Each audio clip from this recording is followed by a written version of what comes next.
my convoluted and extended mind and give you a little bit of, give you something of an idea of a project that I'm developing together with some other people. And I wholeheartedly welcome any suggestions you might have for further development of this project. I've also come up with a slightly more dignified title than the one that's on your agenda, but only slightly more dignified. And then I realized I probably should have checked the gender of the word anyway. We won't worry about that.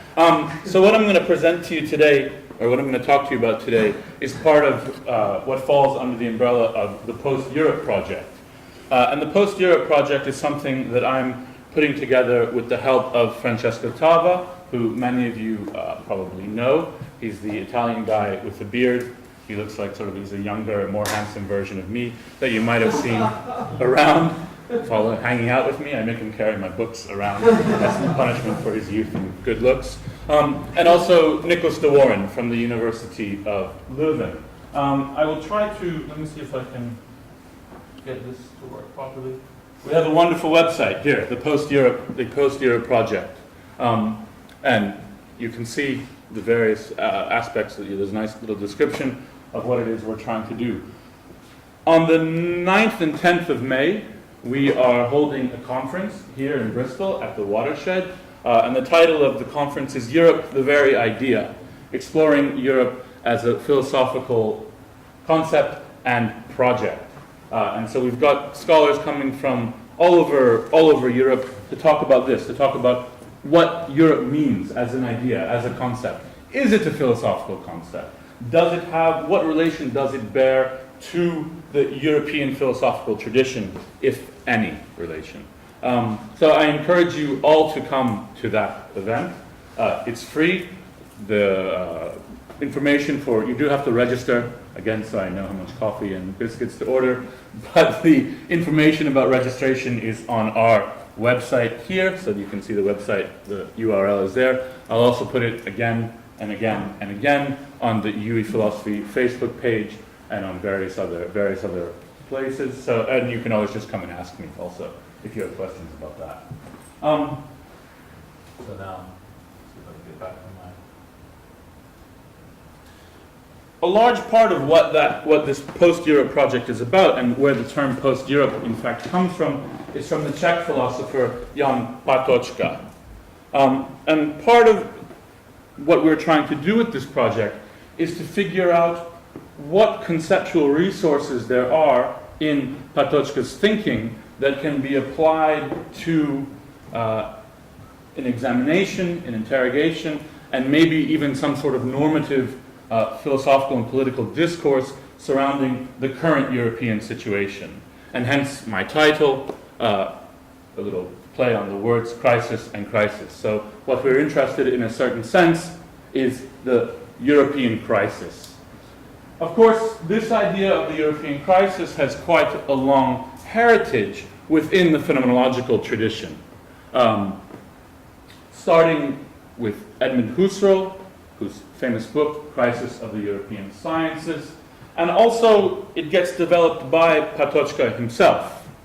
Now Patočka, even perhaps more explicitly than let's say Patočka tries to deepen Husserl's account of the relationship between the phenomenological concept of crisis, which I'll get to in a moment, and the concept of Europe, the idea of Europe. But not just the idea and concept of Europe, but really also what Husserl would call the European life world. So the concrete social and political situation and historical situation in Europe. So some of what we're trying to do, or a large part of what we're trying to do, is to try to understand if there is a way in which this phenomenological concept of crisis could indeed be applied to the current use of the term crisis, the current reuse and reuse and reuse of the term European crisis, the crisis of Europe. That's the basis of the project. That's what I'm going to very briefly try to talk to you about today. So I have a quote there from Patočka, and it's from an essay that Patočka wrote, or a paper actually that he presented in 1961, and the paper is called Husserl on the Crisis of the Sciences and on a Phenomenology of the Life World. And I'll read to you the quote, and then I'll try and explain to you a little bit, very briefly, what it means. So Patočka writes, Husserlian theory of modern science is nothing other than a reflection on the perils of fruitfulness, on the ruses of genius, on the irrationality which rationality itself engenders, not to be sure necessarily, yet not wholly accidentally either. Husserl's concept of crisis has to do precisely with the enormous success of the project of European rationality, and specifically with the enormous success of the European sciences. However, what he thinks has happened is that in large part this success, the efficacy of the natural sciences, but also to a certain extent the human sciences, is due to their capacity for formalizing the specific objects that they're dealing with. And we can start to talk about crisis when this process of formalization arrives at a point where the formal objects that the sciences are dealing with no longer bear an adequate relation to the life world, that is, the world of human experience, from which they emerge. So we can start to talk about a crisis in the sciences when the sciences are no longer dealing, quite simply, with the world as experience, the world as a correlate of experience, but dealing simply with formal objects. And this applies, of course, to all sciences, and it applies, of course, not least to philosophy. To a large extent, of course, Husserl thought that the idea of crisis was in fact endemic to science itself. Science produced crises. And this wasn't necessarily seen as a bad thing. In fact, in order to achieve the kind of efficiency and in order to achieve the kind of results that it did, science, in a sense, had to start working in this way. And in fact, the other thing was that, or the other thing is that, it continues to be the case, that of course, the sciences are able to continue working in a state of crisis. And they're able to achieve more and more and more results in a state of crisis. So we can talk a little bit then maybe about crisis with a lowercase c, the crisis that is inherent to the very practice of science. This has something also just to do with what we might call the technologizing of things. It has to do with using a technical language to describe what really should apply to the world of experience as a correlate, the world as a correlate of our experience.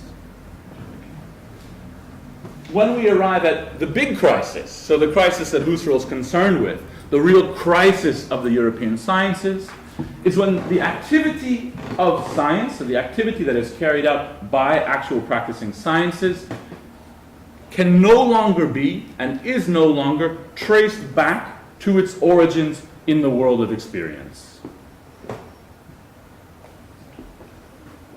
Essentially, we can think about this, and Husserl talks about this, in terms of two kinds of forgetting. There's a first type of forgetting, which is part of what science is. To a certain extent, science has to forget the concrete world that it's dealing with, and it has to start dealing in formalizations, dealing with formal objects, not concrete objects that we intuit in the flesh like this. But the crisis comes when we forget about this first forgetting. When we forget that the very activity of science is in fact dependent upon this activity of forgetting. For Husserl, the big crisis, so the forgetting of the forgetting, let's say,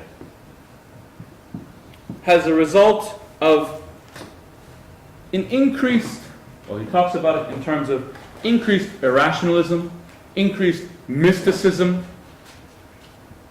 And we can also, I think, talk about it using another term that Husserl doesn't, to my knowledge, use anywhere, but which is alienation, actually. there's a certain distance that is established, a certain separation between two things that should be proper to one another. And that's the world and experience of the world. So experience in the life world, that's our day-to-day practical experience of the world, and the scientific discourse that's meant to, in a sense, expand that experience and expand our capacity, our potentialities for various practical projects. These two things are separated from one another.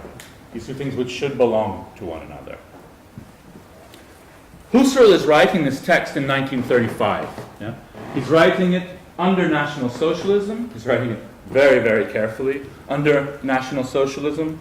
And he's writing it on the eve of the Second World War.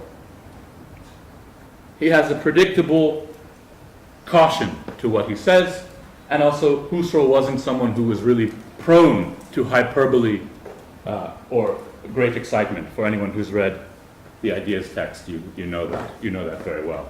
Husserl is a very dry writer. So what he's engaged in is really this attempt to unpack this notion of crisis philosophically. Now, of course, what Husserl thinks the answer is to the crisis, not surprising, is phenomenology.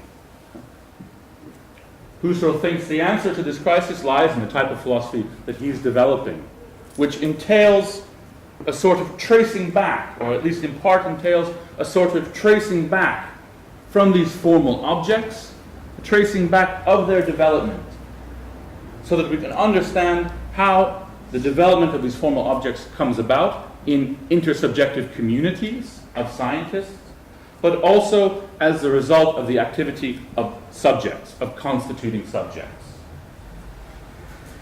All right, that probably took about 3/4 of my time. So, what does Patočka have to say about this idea of crisis? Well, Patočka has a slightly different take on the European sciences than Husserl does. And he has a slightly different take on the European heritage than Husserl does. He thinks that, in fact, this European idea of rationality, which is embodied in the practice of the sciences, came to an end at World War I. He considers World War I to be a catastrophe that marks the end of the European era. And hence, in a certain sense, although we have to be very wary about talking about it that way, after World War I, we no longer talk about Europe, but talk about post-Europe. What has come after Europe, in fact.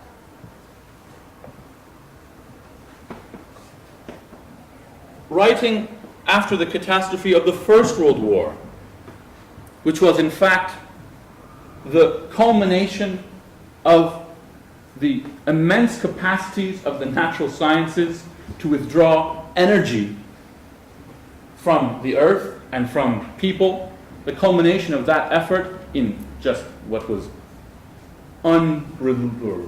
absolutely unrelenting mass slaughter, essentially. So, following the culmination of the ideal of European rationality in this enormous mass slaughter, and following the Second World War, which in fact Patočka strangely thinks is almost like just a footnote to the disaster that started with the First World War. Following this, Patočka himself starts to ask, can this idea of crisis that Husserl introduced as a way of understanding the disconnect between the sciences and the life world, can we start to understand this idea of crisis as a way into understanding the catastrophe of Europe? The end of this European ideal of rational science and the victory of another idea, which Patočka puts in various different forms, but which more or less entails the reduction of all being simply to an economy of force and of energy. And he writes, so I'll read the quote, "Might not this shadowy side of rationality, this negative aspect of science, lie at the roots of certain specific evils that not only occasion the catastrophe that Husserl sought to prevent with his reflection, but that, unfortunately, are also still very much with us." That comes from exactly the same essay as the quote about Husserl. It's simply the next couple of lines.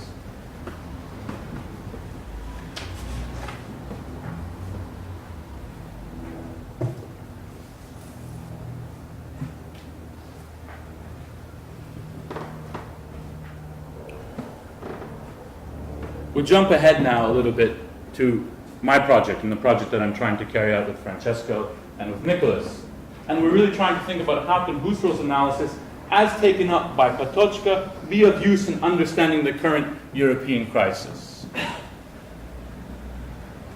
And a few points that we have to make in the beginning of that is, well, or a question we have to ask is, how does the crisis of the sciences, how does a crisis that Husserl really talked about in terms of the relation between the sciences, the natural sciences, the practitioners of the natural sciences, i.e. scientists, and of the human scientists, i.e.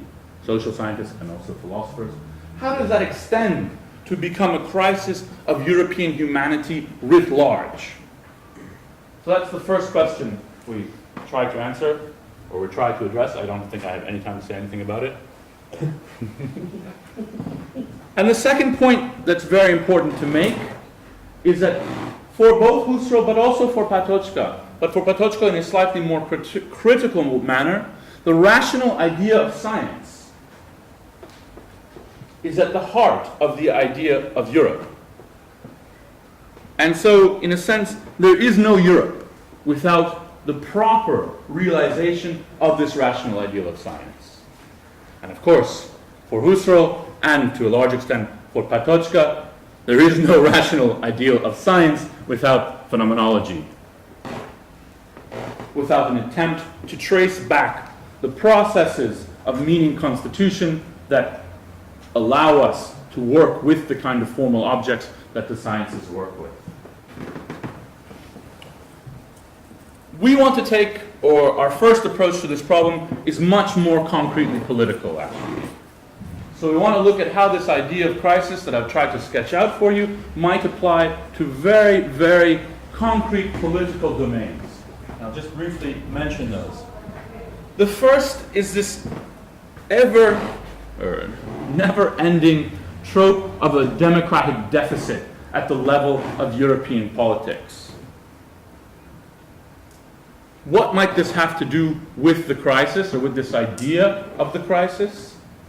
Well, in terms of the crisis of Europe that we talk about now, the democratic deficit has something to do with it insofar as there seems to be a realization, or there seems to be at least the accusation, that politics at the European level are so distanced from anything actually happening in Europe that they are completely unable to address real concrete problems, real concrete suffering, and that's very important, in an appropriate or relevant manner.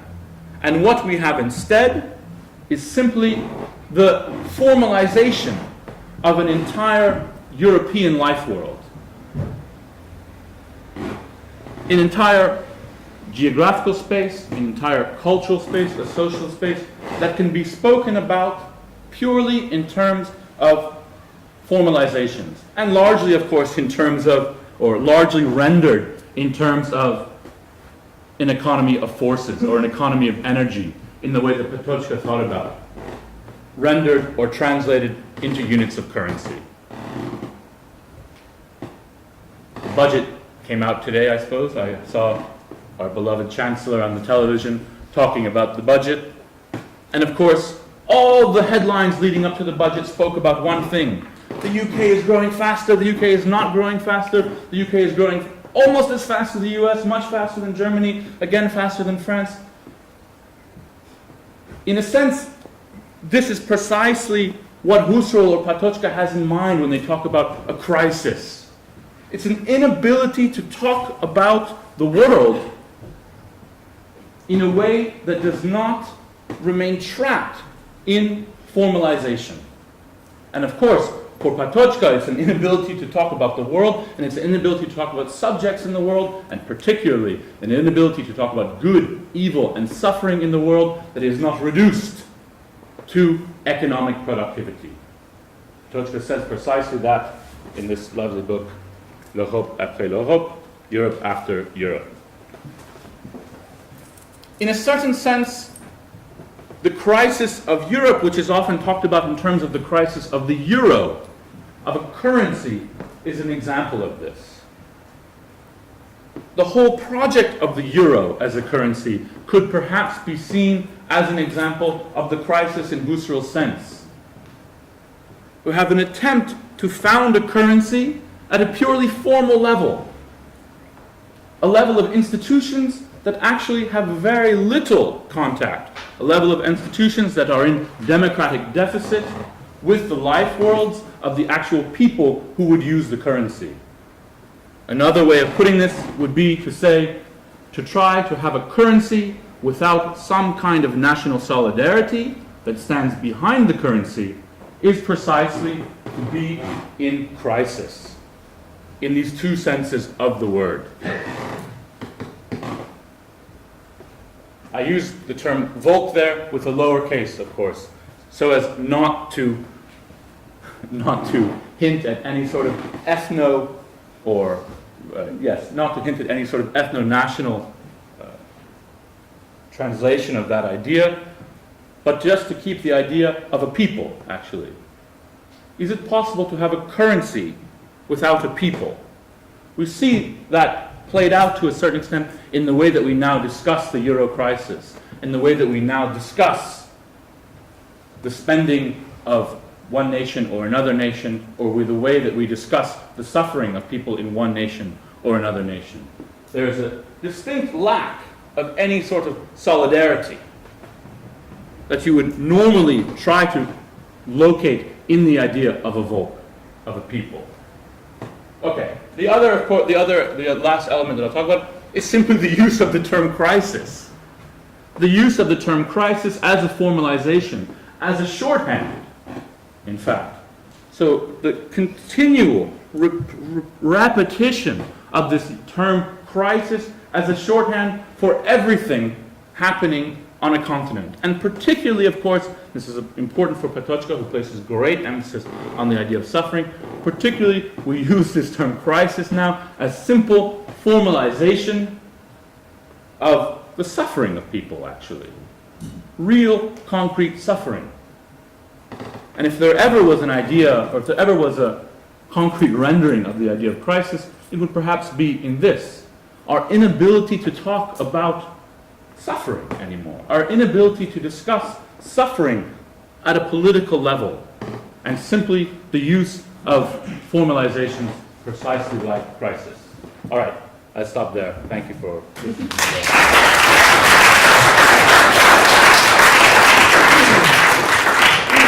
So I have a minute. I had a video to show you too. Do I have another minute? Yeah.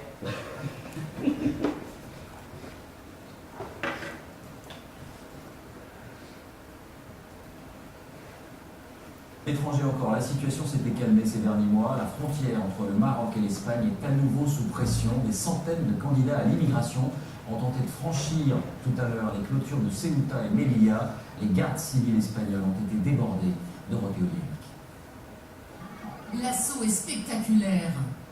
Plusieurs centaines d'immigrants clandestins d'Afrique noire jouent le coup de force pour passer à l'aube et en ombre le grillage qui les sépare de Melilla, l'enclave espagnole au Maroc. Des grappes humaines, les plus forts et les plus rapides, parviennent à poser le pied sur le sol espagnol sous les yeux de la police médusée. Ce matin à Melilla, ce sont plus d'une centaine de ces clandestins qui ont été transférés au centre d'accueil temporaire. Okay, I stop with that. I mean, I show you that video just for a very simple purpose. So I was looking, very cynically of course, for a good image by which to encapsulate the idea of a crisis of Europe, actually. And I couldn't find anything better than that, in fact. So it's really there at the very border of Europe. In fact, not at the border of Europe. It's at an external border of Europe in a Spanish enclave in Morocco. Yeah? That the Spanish, it's an old colony that the Spanish refuse to get rid of. Next time the Spanish start talking about Gibraltar, you might want to remind them of that, of course. Yes? I'm turning into a real patriot here. Volk, Gibraltar, yes, it's all coming out. So, at the border of Europe, really, I mean, literally at the border of Europe, what do you have? You have hundreds of people throwing themselves at a fence, risking their lives. I mean, if you see the footage afterwards, covered in blood, hands completely torn. And yet we seem in Europe unable, especially at the level of European politics, at the level of European institutions, completely unable to talk about this, completely unwilling also to talk about this, except in terms of abstract formulations. So, hence my example of the crisis. All right, thanks for your patience.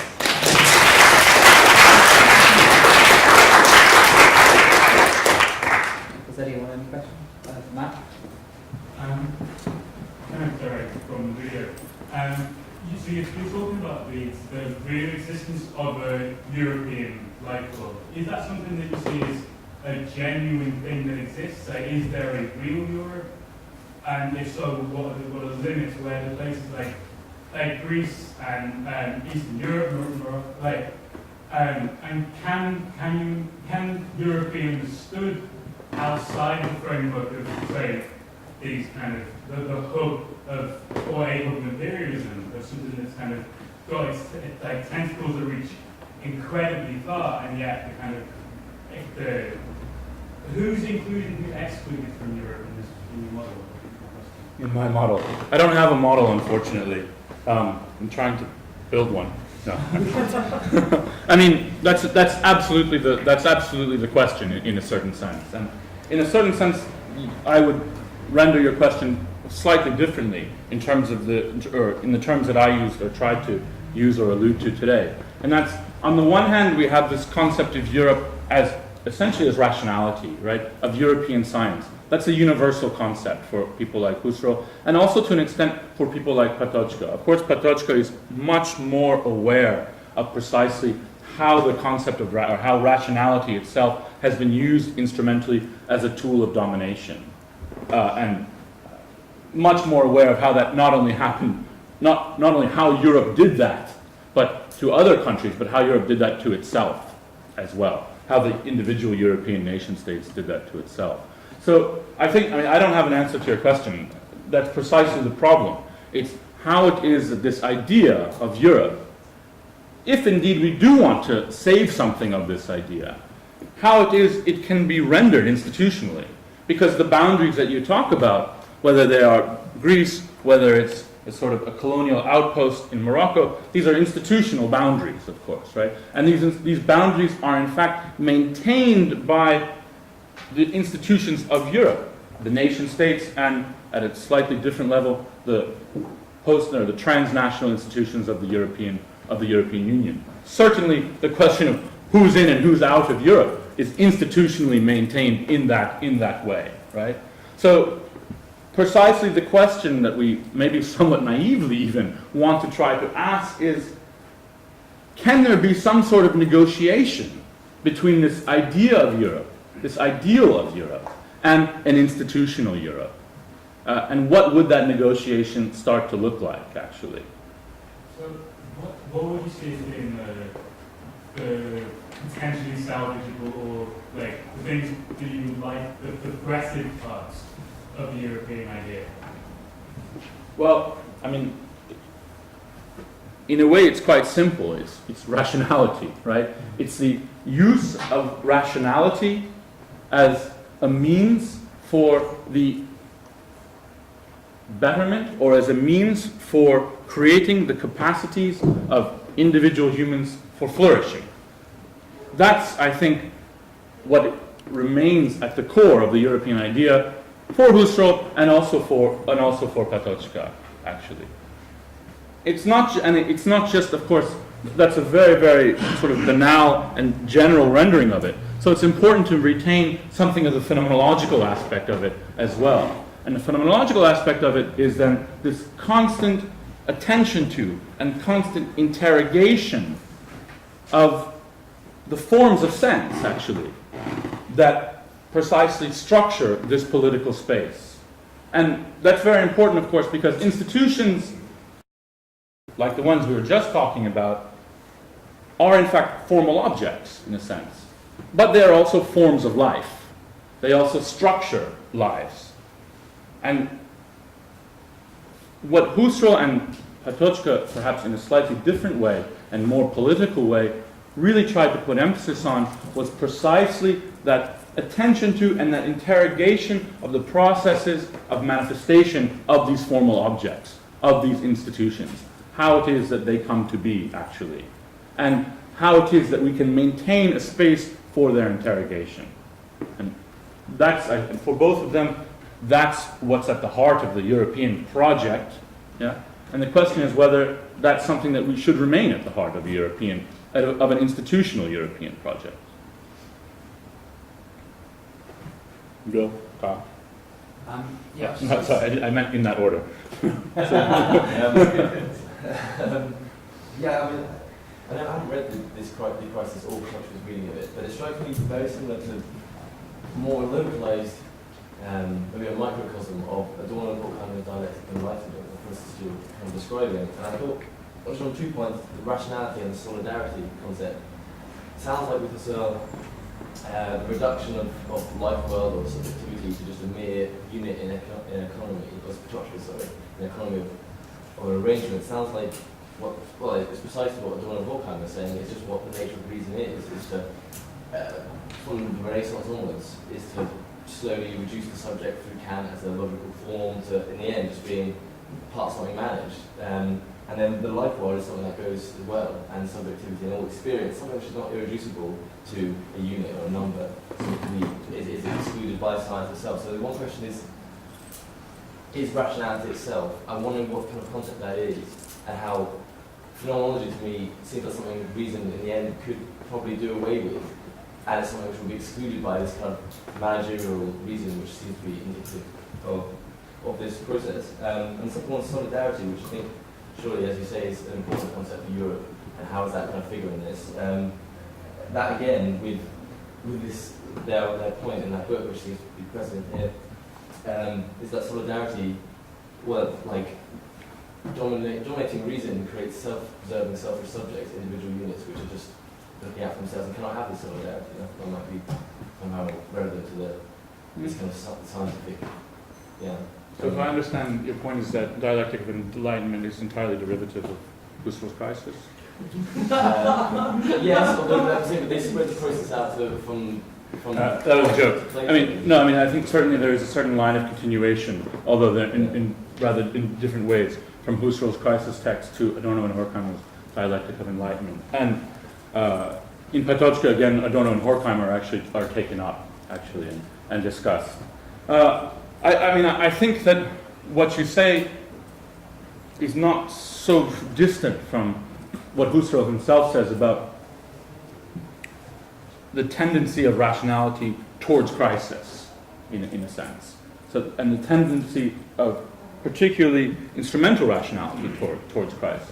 I mean, what Husserl tries to introduce, in a sense, is a break on that, right?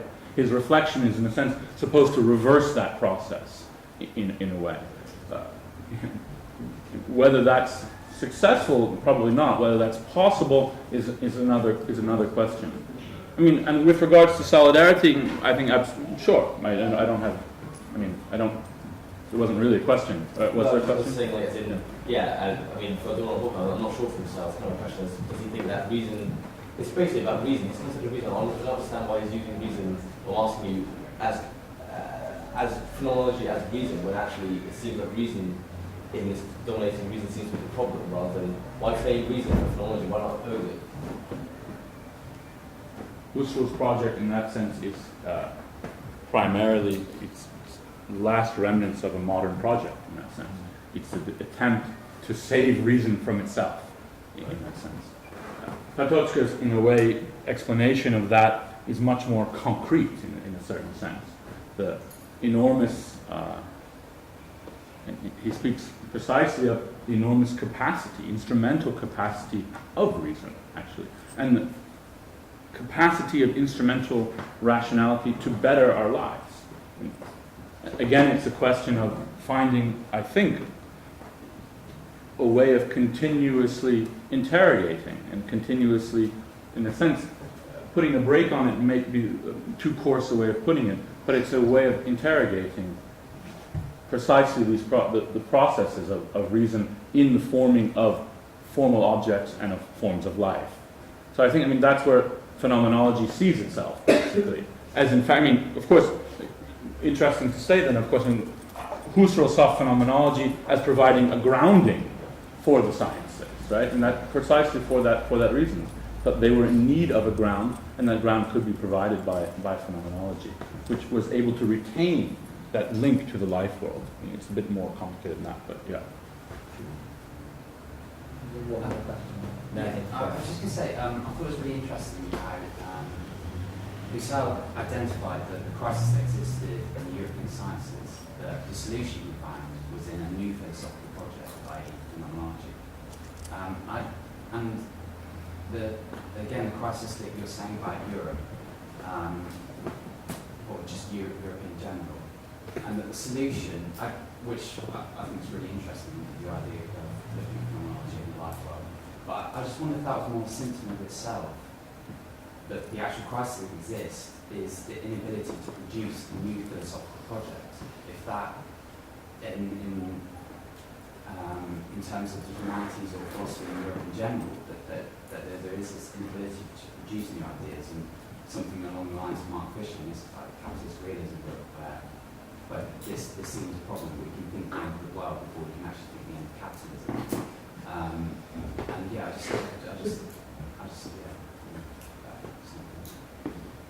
think I'll be saved by the clock on this one. I don't know. Yeah. I mean, obviously, my answer in a sense has to be no, right?